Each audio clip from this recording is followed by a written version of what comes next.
আজকে আমরা কথা বলবো যশোর বিজ্ঞান ও প্রযুক্তি বিশ্ববিদ্যালয় নিয়ে। যশোর বিজ্ঞান ও প্রযুক্তি বিশ্ববিদ্যালয় স্থাপিত হয়েছে 2007 সালে।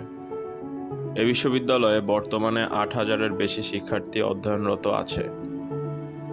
যশোর বিজ্ঞান ও প্রযুক্তি বিশ্ববিদ্যালয় যশোর শহর থেকে প্রায় 12 কিলোমিটার দূরে অবস্থিত।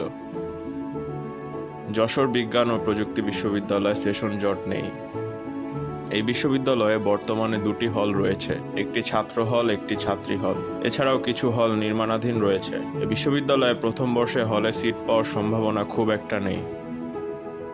এই বিশ্ববিদ্যালয়ে শহরের নির্ধারিত রুটে নির্ধারিত সময়ে বাস সার্ভিস চলমান থাকে। যশোর বিজ্ঞান ও প্রযুক্তি বিশ্ববিদ্যালয়ের টিউশন সুবিধা মোটামুটি ভালো, তবে বিশ্ববিদ্যালয়ের আশেপাশে টিউশন সুবিধা সেভাবে নেই। শহরে টিউশন সুবিধা বেশ ভালো। এই বিশ্ববিদ্যালয়ের শিক্ষার্থীরা প্রথম বর্ষ থেকে বেশ ভালো টিউশন পেয়ে থাকে। এই বিশ্ববিদ্যালয়ের অনেক ক্লাব অ্যাক্টিভলি কাজ করে যাচ্ছে, আবার অনেক ক্লাব আছে যেগুলো অ্যাক্টিভ না।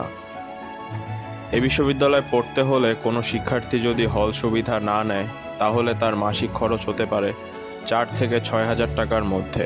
এই খরচ সম্পূর্ণ একটি শিক্ষার্থীর জীবনমানের সাথে সম্পর্কিত। বিশ্ব র্যাঙ্কিংয়ে যশোর বিজ্ঞান ও প্রযুক্তি বিশ্ববিদ্যালয়ের অবস্থান 1001 থেকে 1200-এর মধ্যে।